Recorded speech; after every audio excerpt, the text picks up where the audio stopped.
Right, abusianti emra so say ye beti sim. Na as resemble say emema no na volunteer say when be ba studio. Abeyi ensem na nafe ema na abam na wen aba be confirm me. Enti dwumade no eni so no ye mienu. Adofo e wo studio ha ebeyi ensem na no. Nafe yakofa omodofo no aba. Eti dia emema kan wo studio hey ema ne ba no mo kan esisu pepepe dia na say enkunimdie no ba ena eba make out say Jimedi Laughman Hotel na so ya sene dear God of 5-star beauty studio Akosia Lux Decor Reginald Boutique and the sexy 90s what dia May Razak Collections so sa and Kobe's Eatery Fajo Phones and Accessories B5 Ventures Big Sound Phones Bell's Kitchen Joyous Lynn's World aka German Enterprise and a Masha Beauty Center and Training munyina eso ya sene ama Jimedi na atimi akos so yes emre meko studio B na fe mene emema edi enkomo mema mo happy Valentine's Day in advance. Thank you. Minty busy papa. Hello. Same to you. Hi. Hello. Hi. Are you ready? We are ready. My ready pa. Papa. Eti Mr. Ayin who win ni anaso yere. You go so ready number. Mr. Tiamwa. Vem net saying. I thought it will be the same questions, but questions now different there. Looking at some of the questions. Well, yeah. I can't say beba confirm. No ni asem no. Eno ne nkomo no. Yo. Ebusia ye shase dia mene owura ahen. Mr. and Mrs. Joyce Ahen na Mr. Ahen ena ajatum se obeba studio na wono abeyi ensem no ano ora Ahen Mr. wa wankasa wuti we enwum ben ena wani je odonwum ben na ye odepa odonwum me de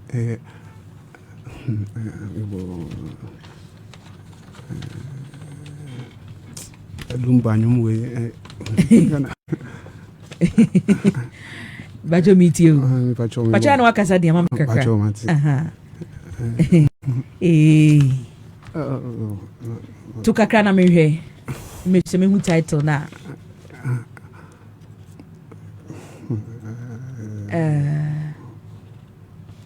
Bajo le yango fofo na me kaya me mama. Edien na ya na wo ho a woni gimu so be yebro ni be se wo hobby.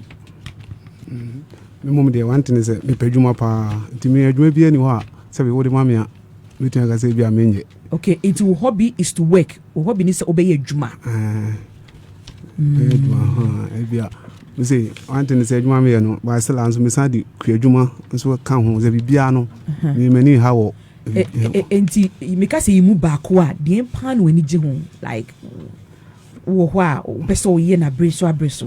Okay, kwadwuma no. Kwadwuma. Okay. Yenhwe wife TV show bempa ena nani je ho. Bacho enu Sunday dia ya Onua TV na yehwe. Enu ne ye de he. Onua TV. Program no bebre de he. I get we program Chere Mac Brown na Nanama. Eti oyire ni TV show pepa eye Onua. Nanama Mac Brown Onua show time. Okay. Eti meti ase dia na je se Onua show time ewo Onua TV. Ede na ya na wife ehye ne bufu pa wo ye ehye ne bufu e ma ne bufu. Bufu de already yana etoko ibi o ba uzi ya ne wade ba ku bi a obi timi wo ne wo ho a de bi otaye no umpenso ye e ma ne hye bufu obi wo ho no ma e bi oba bi one ne wo se ya enworo mpabo antumu ha oba fa mpabo anu bebi egu but de bi aba woro de egu ho me ma example aha eti na nu de bufu aba mi wura me nka jo se enworo mpabo anu ha so ati ase eti ya na action ba na ne ye be na ya eti mi de bufu eba. No, ebi wo ha atale betumi awro agu baby na waka se atale next time ya me room ha ba ye no e de eyi bakra and Salanya Yubiasa. Okay. Eti eno na hu se ya we ya asema ni bufu kakra. E ma ni kasa kakra. Okay. Eti se waba na debut. O question atwa faso meba. Den na ya na we enso ma na niji. Oh, do me the one thing is if you juma bi say ne bibi ni ametimi so no mu. Nti andi otimi kan fo me first sad ni de me ya de pa o. If you juma to say ya de bi ono ya de bi ensu bi kra me ben ensu no ben timi ekose bi ni ade nti e ma ono na ni timi je sad ni ho pa say me be ma wo ha be me bi wo ha oba no o ya de kra no nsu si ho o mo ano onso ni mu bi sad ni de it is so bua no fi ade yo no e ma nani eje okay abra ushia eye oyeren okay wo question ye say sesebe mu edwa na dwuna mu kodi empemu agora edi pa ne ya ne dikan ya wo yo ansa na agora na hyase oh do ne what anya de start no ni nufu na obedi kan okay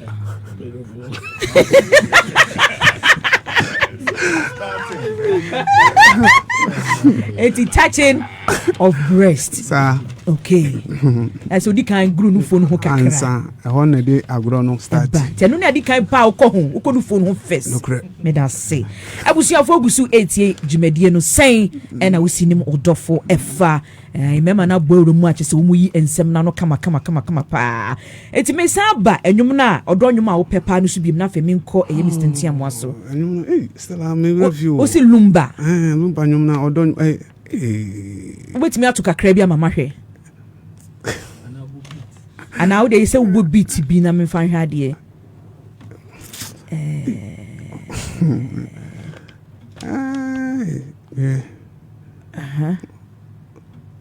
na open no so ntimi ma me one word kra bi sentence bi line ba ko kra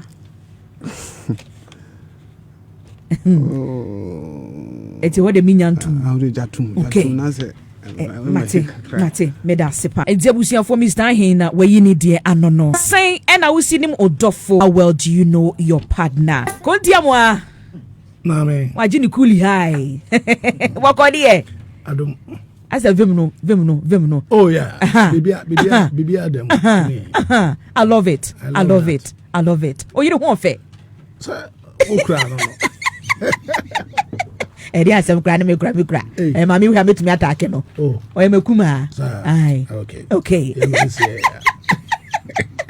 yo Mr. Yenhwe wait for one kasa ho what action by your partner makes you feel loved and appreciated and ye be na no ya u feel say oh okay obey your domi na ni so me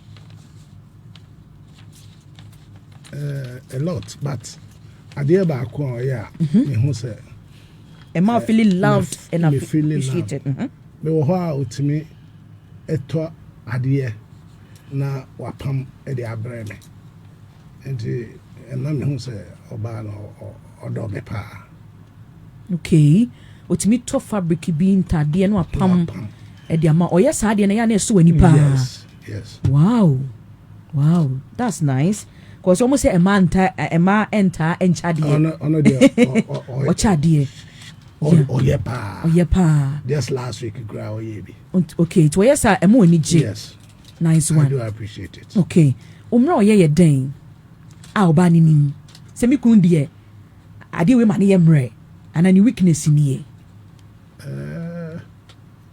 me penan for pa ono so mpesa okay it you no weakness umro ye mentimi njai okay enam for some nti adidim kura de wa konsohwe bebri oh a lot okay Mr. Ntiamo wo yere odo nyom bempa ni favorite love song ye den eno na yasam no ultimate dodo na only one particular song okay but sometimes me who say akwabua enyume afi na mate odase Ebani say na arechichiri mi do we say if you only and wakobwa ni papa and ebo akobwa nso e papa na enyimi ma o ehinana yedi konsuo no gba na asayu Sophie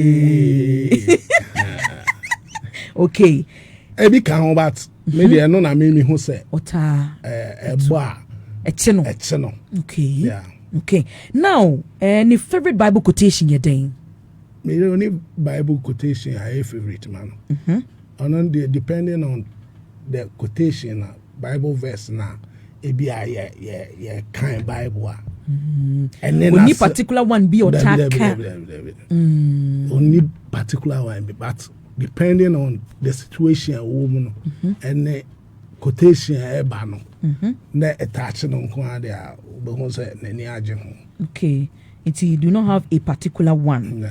Okay now I feel Brazil size you're saying now say I know but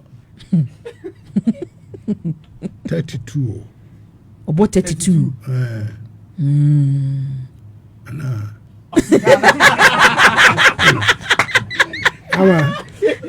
I'm a wife you. It means 32 no. Be 32 there. I said 23 Anna. Debbie.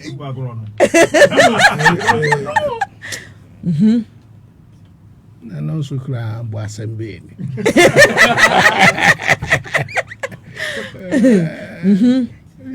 It means me for 32. No, it's 23. 23. Yeah. Okay.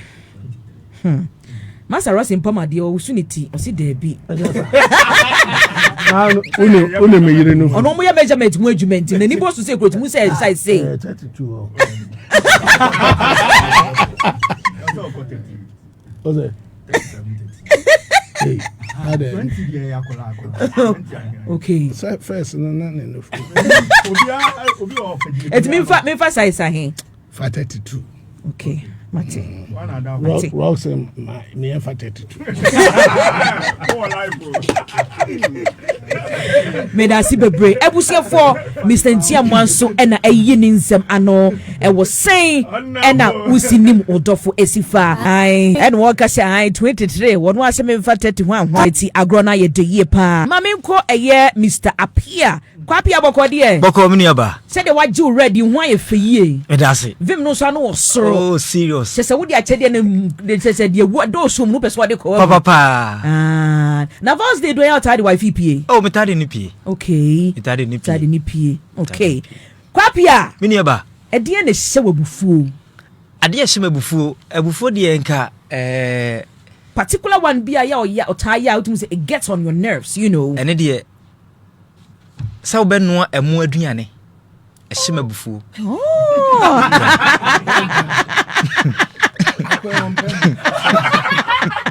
Which say uko bi chance no so. Mi fira djuma ba.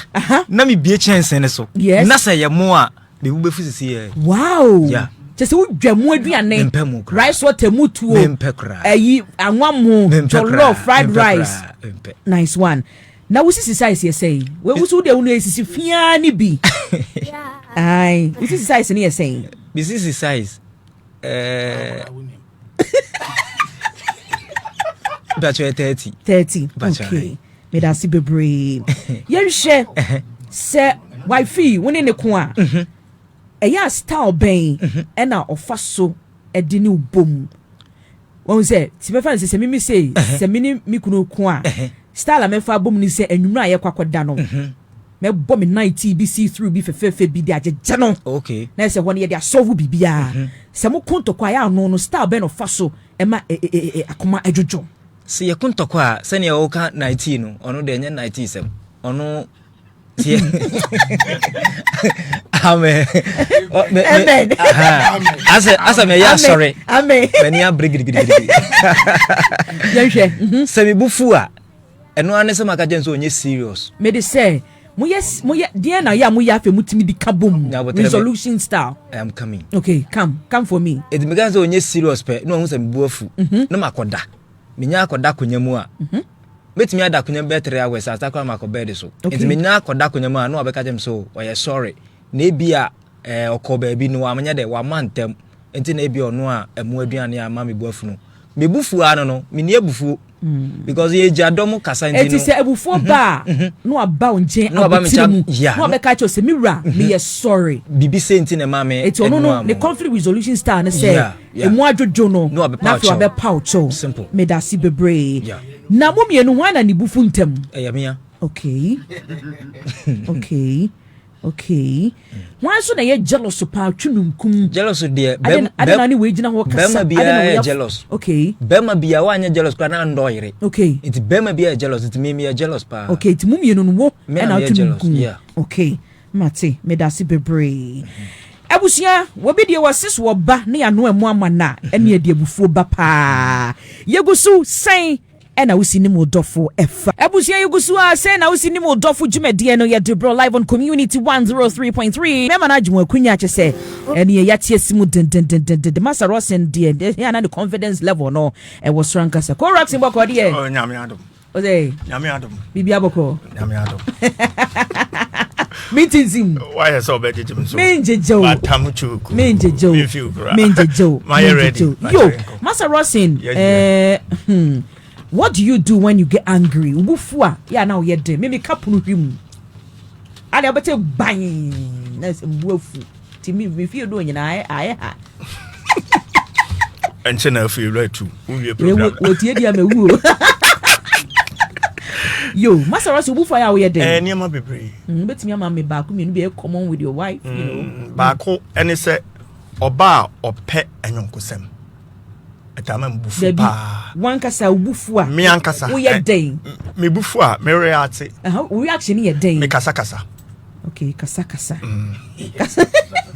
bufu am kasa ade ko ma mbufu na mkasa wo it would ye kasa mpatwa okay ana ebiem ho ade be kan oh so far ne de me kasa so am sa je hu achinye because of me buafu ade ni ntino achinye wo je hu achinye so we here bibi wo ba no ho na pese wo nyi bibi ma wa star ben na ya na wo de ko ma oti ase atimi ye ma wo enkomodie mu ana de efa se ebia ti se ye mema bia ye here bibi fi ho a me member na me dim safa tu bi na me krokro na me ma sweet words bi se bia wo pese wo nyi bibi ma wo timi se wifi wa bre ba pese wo nyi bibi ma na wo pese wo here bibi wo no wa wo ye den me ye jovia okay nti me yasresem okay na na je se afa enti yi asresem enti fa ne se me ono abe ne se wo pese me wife me nya de ma na wo boss no abe ne se wa onso moment e be ndem because me action ati asresem no de action because ade abe ma na asre no won nim ni mu do wo okay waba na wuyi ya na twetwe ya nti oye na me fan se bia wakoto no ye nani na ne so anu abo no okay obo enye eyi ha to ye ya o se de no onti ase na no wayi asresem na ma wasre na ma wahu se afede ya na wo de wahi asem ato nanim asresem de me fan chen kura mo na mo mienu no why no pe achede emma me pacho ye me me na meta kokuru me nyese ompe okay ope okay na ono no ontan kokuru mo nti achede fa ne ma ye ton no me hu ne mo ese on nyese bia ne nsem odin okay me medi akoni aba okuru ne akwantu ni programs no ya ade aworo ono bibia ye ne fe but ontan kokuru nti na achede de wona ya na utade ba mo okay me dasipa na edin na o cherish about you Master Rosen dia de we de me pe won ho pa o em jokus na ujokusu no hu ye nika no hu nika amebro so enye ono nkwampo sai amansan na okay eti sade no me nsam nso omre me kafie okay eno de say we jokus ni firo yi a me hwe fie okay me ni wo mabusua me re ne me mane ades na onye no nkwa etre ko ba bia enti hu ni se me nsam omre ase me jo me boa na wade ye nnam ba titriu ne se me hwefie ene ye hia ne pa okay hwefie eti eno no cherish som ne bo pa de ene ye fie me ni ho agro o de mabusua di agro de ene o de mbedi kan okay mum wifi testing ne calling the end of paper Freddy or the jam ho kra na ta from oni testing wada je o so test e bia mente onte ebi machine kuru o kasa ne medwala ene e friend there time ne so a na o ma fie there ne wo eti ope frɛ pa obe frɛ ma broso me dasi bebre ebusia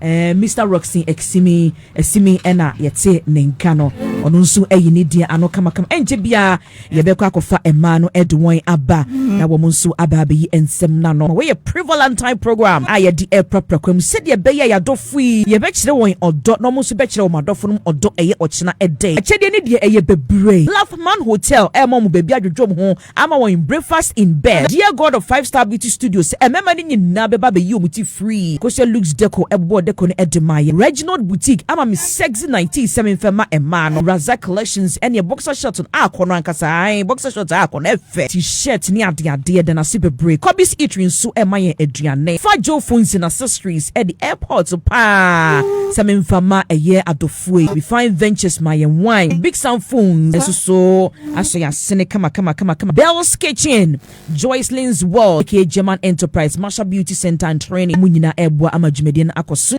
Okay people ugusutie community 103.3 say and I will see enim odofo efa ai emano eba emema no ejitumu se when be diken aba na wan abeyi ensem no ano na fei emano ba wo nso aba be confirm right ebusiafo Emma ho fefo no enya babedu wo mo yire no ho fe papa wo mo yire no ejina so na behwe Mr. Ahen yire a obosi Mr. Ntiamu a Mrs. Ntiamu a ene enya asem ketoa enna Mrs. Apia say tuntum say yo ena afesu Masa Rosen yire nanim round kokrokro wa fefefe Emma mama kwa ba ah mo vi mo stro mo relax emugo enyehu Mrs. Ahen ukunu na hye ase etimi ba oso edene eso yeden asemadi kan ura odonwom bempa enope Ebacho made of pa nyom na ebe oze nyom ya ye boy ya enu na ura pe wo ye sure memfe no Pacho enu ura ni mpacho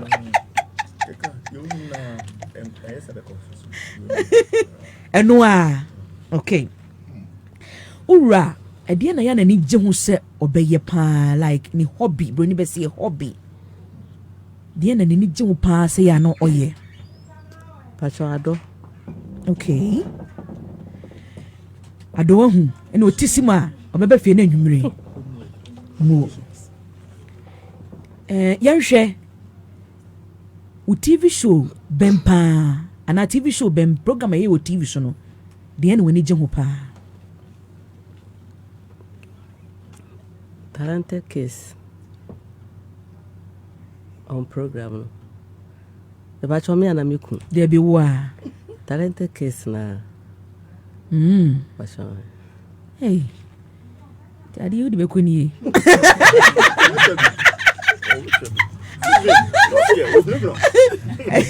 adi you be kuni ne Mr. Ahen busy she baby a wa friend na wa ba de adi ko de adi fe di adi ache de you be kuni ye de be kopa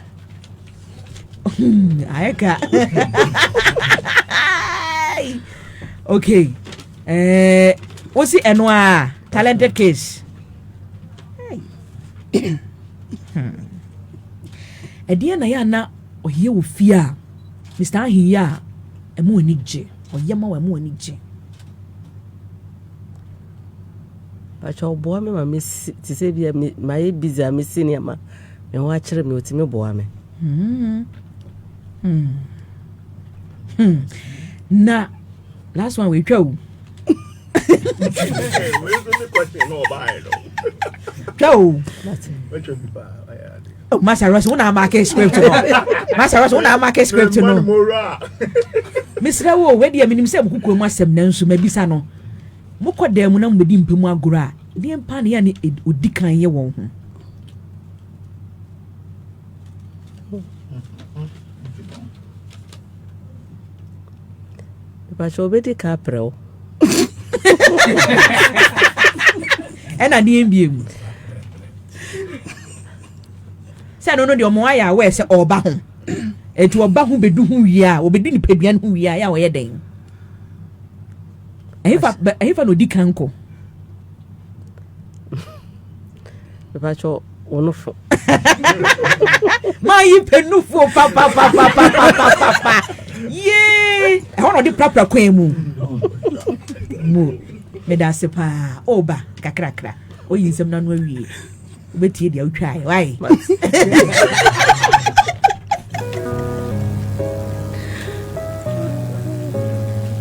abusia for Mrs. Ahin ena wayi ni dia no otimu nsema no oboa ofie pa nyame nja no esanse emema ni bebre ya na omuni ye times ha eti Mr. Ahin nyame enshraw mami ko Mrs. Intia moa ho why fresh papa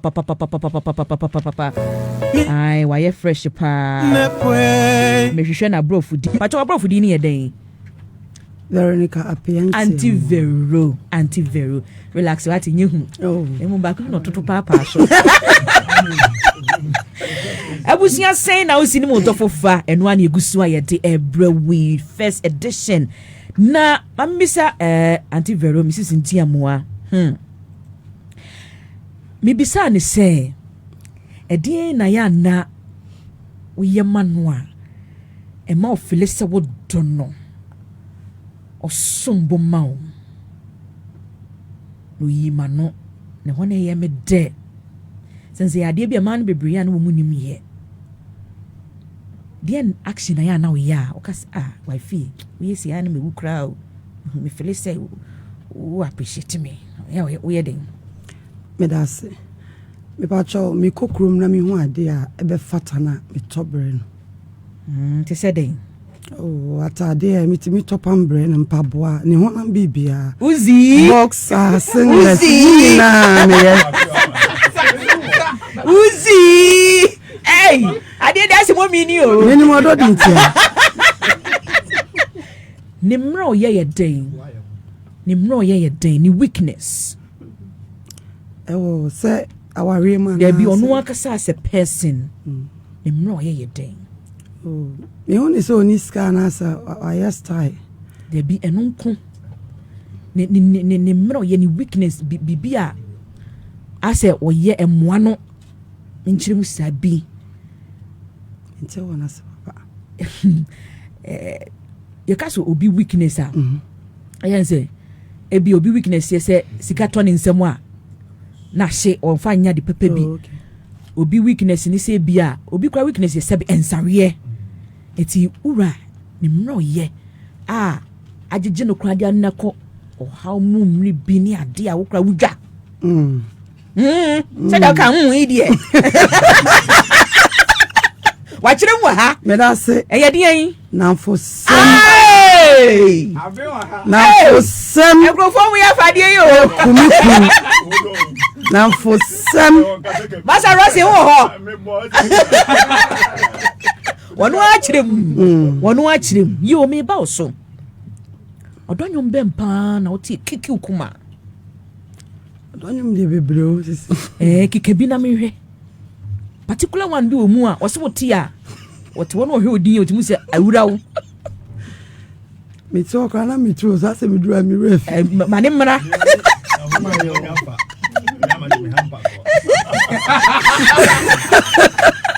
mane mra ada kai me okay okay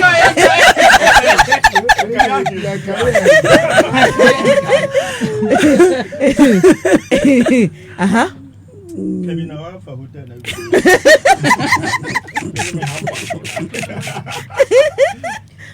Kevin try your luck odoko ya cho eni se meni che ho na enyum na wo ho ni se mi duru ha emaye o bitie anu kan kire me etimi for odoko ya che na ebi ka ho odonyum de mani je ho o se ba ku bi o ta se ye na ewura o eno na che se medura mi se tie fonti mi ntimi kan yo etimi mintu aso okay u bible quotation ya pepa ye de he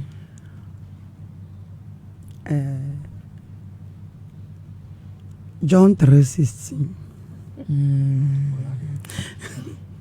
And I am my father one. Pacho one. And so yes, I know can you. Protection is a dog. One who cried one could take or church. Okay, my mean to us so. You know, Funo, Pijamuka. But your brothers, I see saying 40. Oh!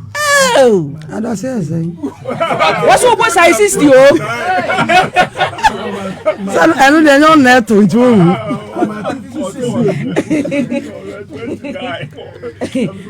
I meba. It was what was I 60? Oh, Debbie, sister, so I wouldn't mom 60. Hey, Nana, so I wouldn't mom 60. Adia would the home. I could boss I say. Aday. Where they're not net to you. You, Mrs. India, Mamma, that say, why are the palm? I mean, quote a yet Mrs. Sapia ho. About to Mamma. Oh, yeah, dear. Who could vim power this year, me?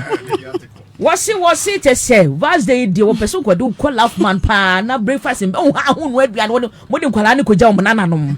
Or Monana, I say, what's now quad dear? 1-to-1, and I guys a 1-on-1. Then I down so now dear than so. But if you may use some nano, yeah, a dear in the year, and I are now we are, and the baby shouldn't be forced to see ya. Pacho, I didn't me a bession and fosse or flabontiaba. No one know and more as so annually. O say, well, flabontiaba. No one know and more as so annually. On Pemont, no more. One pemo, and so no more annually, the account send it on by a cassia. what say? On Pemont. Hey, a 7 dinner say I'm bo. One pemo, said your love for Farah so. Or did you a women no painting and you made your bad men? They said, boy, damn, PC and now for another day. I need a body and PC. And a yaboom and I for yachi. And I contumely and I say, now draft for you, but in toast for you, on pay. On pay those for you, so you. Mrs. Sino say a fear come out, as I say saying. This is no year 35. Was he? Yeah, sure. This is Mrs. But you're 30. Mean for dear he. 30. Was he? 30. Mean for 30. We are sure. Okay. Abra. Wakon we mu ebufu aba wakoda kunwam. Na watwe na no ya bia so. Wonfi wu no. Ana waye bibia ne bu afu no. Edien na ya na emudwu a woye e ma fin kabom no ba. And there me and say me short sneaker. Nam da kwada na chi ana say me share ade e beda wa e mu beda ho no ma obi hu say me na ma ye ne bu afu ntime krokro na paso na ma na ni age. Me kwa kan ni na so dinga obebo me. Eno also no wakan. Eno pe. Eno sa no say oba no me oba na me ku abufu no. Me de me sa enna ne nam ne ho na me pa ne chow de wa ye no ho ma no. Groovy bo. Groovy.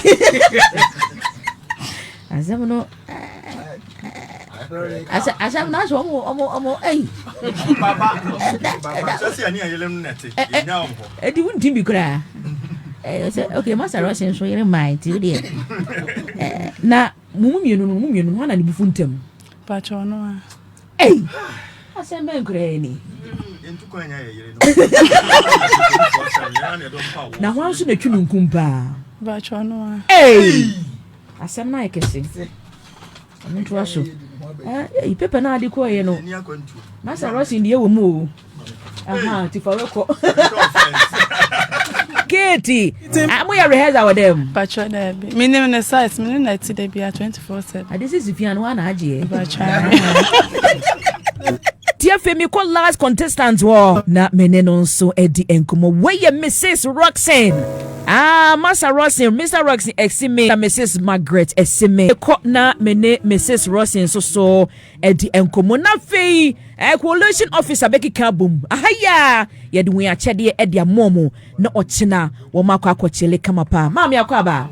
Bacho yena. Oho ye de. Bacho nyame adom. Ye do ba dia say. Oho aye fen so pa. We de Valentine mo ahase entempa. O kira de be ye dwe. Me bi sa wukun ensem ba ko mienu miense enan enum bi na o de vim ayi mi ano kama pa.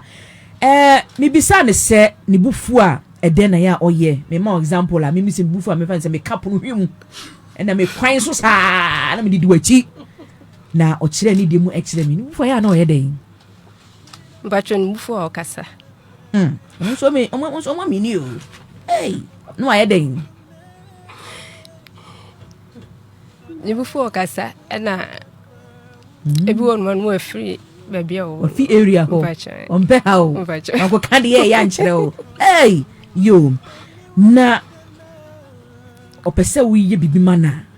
Ni ke bia nkwale ya twonwa bre wani but opese ohia mo afiri ho. Eya kwan be no fa so ba. Emeto akoma so ma wo ya de ne de ma no. E pa cho mo ase. Se bi ni yiri ni opese o ya de ma no. But okwan ofa so de defo ni ade ma utimi eye ma no ya o ye ne sen. Te me ma wa example e bi se mi kuni Master Ross na me kwaja de wo a. Se for ni tri hu na so achi ni ade a na se ohu se akwai ge o pade age afi mi huntina o ye yem se bon sa honey bay sugar apple of my eye, you know, we o ye den na e mouth mi ade ko de ne de ma no. Pacho o ya o se no afraid. Margaret. Pacho brabe BBC for me. O fro keke. Pacho. Sa. And one I'm in va. Maza Rose. Okay. Mummy enu one ya na wata etwade ba pa o chade. E ba chomi kun o ya de pa. Okay, ti ya no tato pant ni baza o. O tato. Ba choto. Hey. One e wuro benden. Na niye benso ade be ne ya no ya. E won ho a esom bo pa. E ba cho o hwefie ne ma esuku mu ni ebusua o hwe sane ma no e ya no mani agi o ye be ma on fa na adwuma sam su eni agro. On to ne o majeje mu e pa cho de ne ma de oni wo ho agro kra hwefie ebusua ensam fie ensam na. Wow. And I feel so. Wow, to way. Afrefre. Any testing. The na pepa yo. Pepa cho afre. Was wo di free kuno. Was ye ne kakra kwekwe. You, Mate. Collation officer. Mo fama collation officer mame. Madam say. And then mo ranum ewa ha.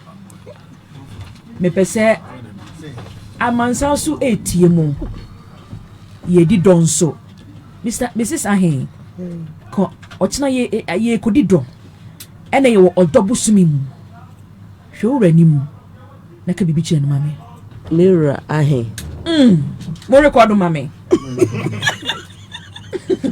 Ede Valentine me pese etiefo nyina hu se me do na nyame nhira wo so se wode odo ani ahokeka eta me ne me machi nyame nhira wo bebre. Wow, Uncle, I love you. I love you. Mrs. India, my baby. Yes, dear. I'm to achieve. Nefe. I'm a carry beach no. Honey. Makuma mutofe. Ma die nyina. Me do aye me maame. Me do aye me papa.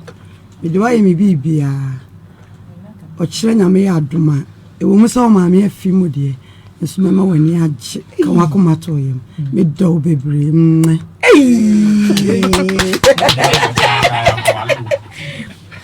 Nice one. Mrs. Roxanne. Madam. Mrs. Roxanne. Madam. But you can be ura mame. Mira Roxing. Esime. I said, "Oh, Becca, so very idea. When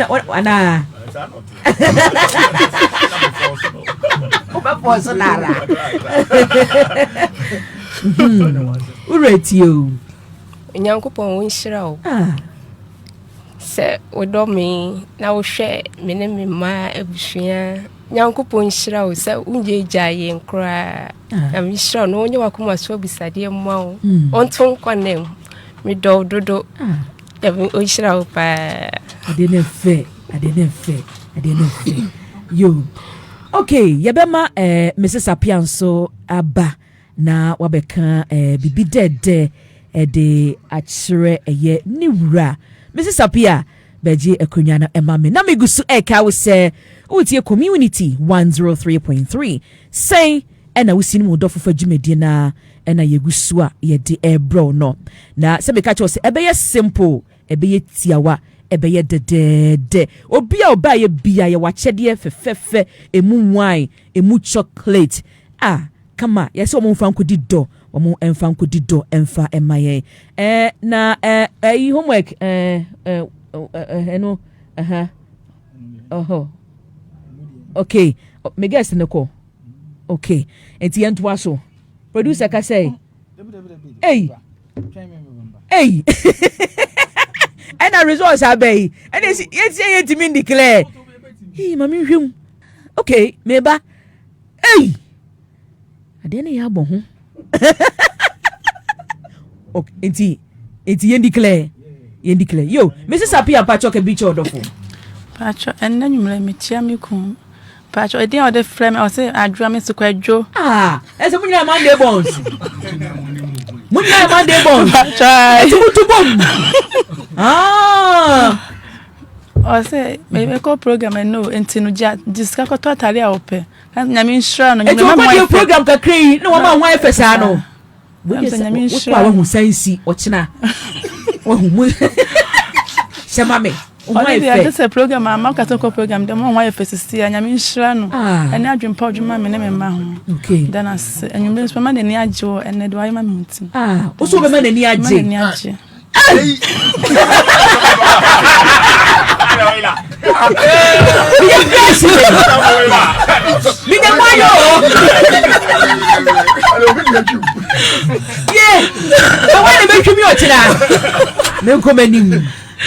Madam Wasipa, Madam Wasi, say, Mobeka me home.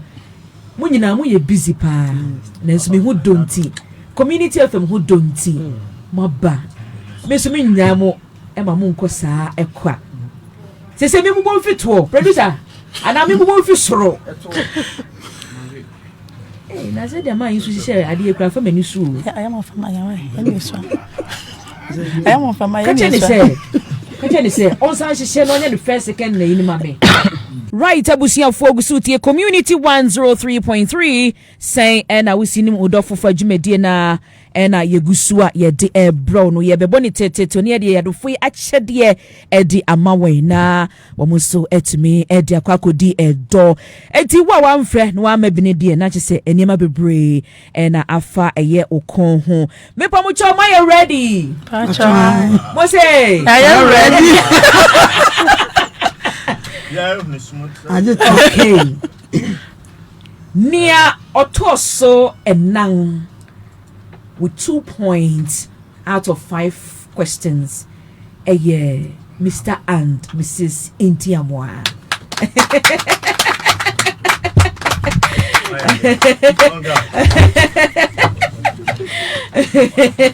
Nice one. Me pacho munfa na chede na mun capture enfemame ye beba ho munfa pacho hwe ma bon se 2B debi pedia ya churo mu 2 obuto so on the 4th into 4 mame on the 4 na yenye ntem na pacho present momo Mr. and Mrs. Intia Moame pacho mo na moto so enan eti machedie enie na enso ho mesra mo a pepe ye kura mi haircut papa be kwa UT me here good pacho wonim dear God ewo mo ncha ne mame cannot ha pacho osebra be you free and auntie vero Masha Beauty Center so nim ho mo Masha also be you e the amount free na fe what Bell's Kitchen my ho advert ya or SDA bypass me the code be amamo mo boko mo betimi kra frɛ mo the code no be small bi aduane bi am besi mu di say banku ni okro stew kokonteni rewre na TZ me hwa mo di TZ amebua aha eti odi yemu nyina ebe mamonti eno so eka mo package no eho me pa cho monje mfama omo emfe emame Mr and Mrs Intiamwa ye damasi bebre ya na chocolate ni bubi she na num no no so bubi emfa enhye wonumu me pa cho wo ya woto so me ensa eye Mr and Mrs Ahe Mr and Mrs Ahe Mr and Mrs Ahe eti Mr and Mrs Ahe so machede no hey third for no wine kakra wo mu chocolate kakra e wo mu sanso ena mo bekwa akoye mu ti be ma no bekwa akọ aha na mobekọ Bell's Kitchen na makwa akodidi nti me di code ni be mamo mo de mo ye ready na mobekọ am mfrɛ me mobekọ Bell's Kitchen na makwa akodidi e dia man pacho mo je omo envelope no so emfa emmame wo mo okay wo mo eneto so miensa omo neto so miensa eti abusuafo ye gusua ye de won akyede no ye de mom petim se de be ya won betimi e de akwakodidi pacho mo envelope ni e mo keep code we yie e na mo de bekọ akoye muti no mo bekọ akoye be man bekọ akoye nti mo de bekọ akodidi e wo Bell's Kitchen afi pacho mo tie me won ye to so eye mienu eye Master Roxen aha tu hwe akyede na hwe number 2 ya tro 2 ho aha eno no 19 no dia bekọ woman fefa ye why to so mienu Master Roxen Master pacho ni envelope kan ho mame Master Roxen ko yuti wa dear God mo ba ni ko ye ni ti e wo masha na fei number 2 for no number 2 mo be didi wo Kobe's Eatery eno no Kobe's Eatery chocolate kakra wo mu wine kakra night gown emu shirt ni ade afi won ye di kan eye Mr and Mrs Apia nice one Mr and Mrs Apia moko Laughman Hotel airport mienu na shem fajo na de ma yen night gowns chocolate moko ye mti o masha ho no su Kobe's Eatery aduane no wo mu eti mesra mo aduane no ke ye giaba na ase ye ehyo so kakra nti mefrɛ mo na mama mo code na makwakwaji edi amam se nwumre kra na ebe seti a mema maso mate eti white envelope na me de amam code bi wo mu na ye de be ko bebi yiti ene Bell's Kitchen wa ye de be kwa kodidi enti mesra mo awiness no montena simame mesra nsu oba montatas na me monkasa kakra munyina aha eti abusuafo say na wusi ni mu dofo dwumadi ye de brawi won ya wodi kan eye Mr and Mrs Appear with 5 points wo mu twani nyina the also second eye Mr and Mrs Roxen wo mu twan 7 and 9 the also miensa eye Mr and Mrs Ahe wo su twamu miensa and Mr and Mrs Intiamwa so etos and 9 e de na mo be ka kire community ene yaboafo a wo mu so yasene obi abetimi akabi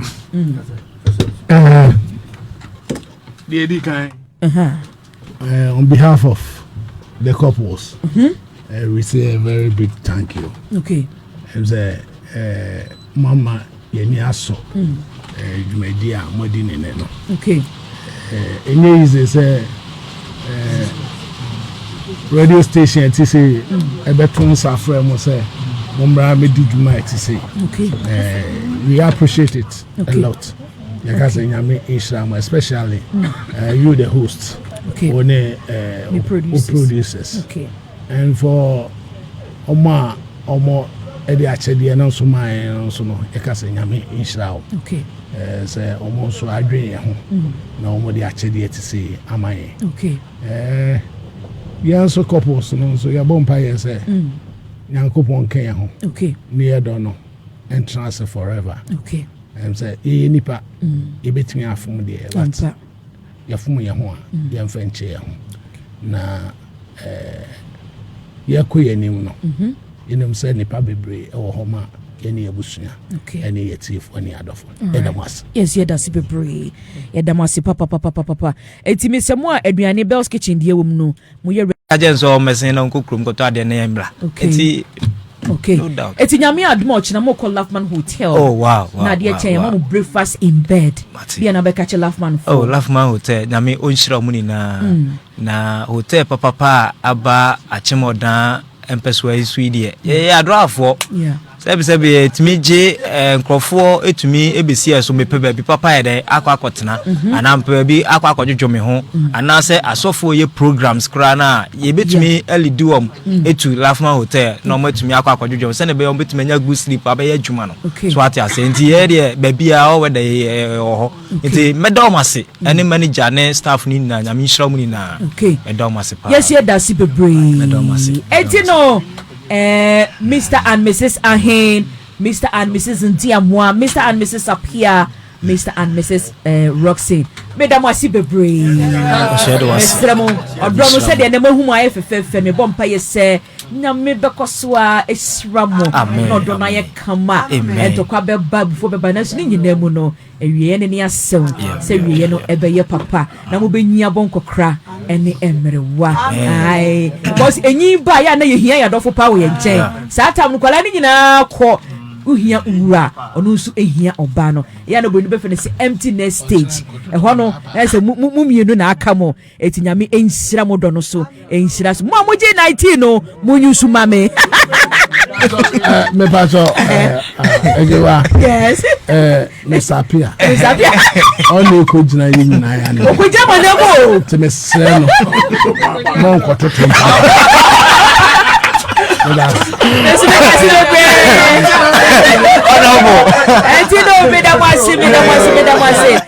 Abusiafo community 103.3 eje nyabedu o yedini nyina akwakogu live on community 103.3 say and I will see him odofo esifano and yedini nyina akwakogu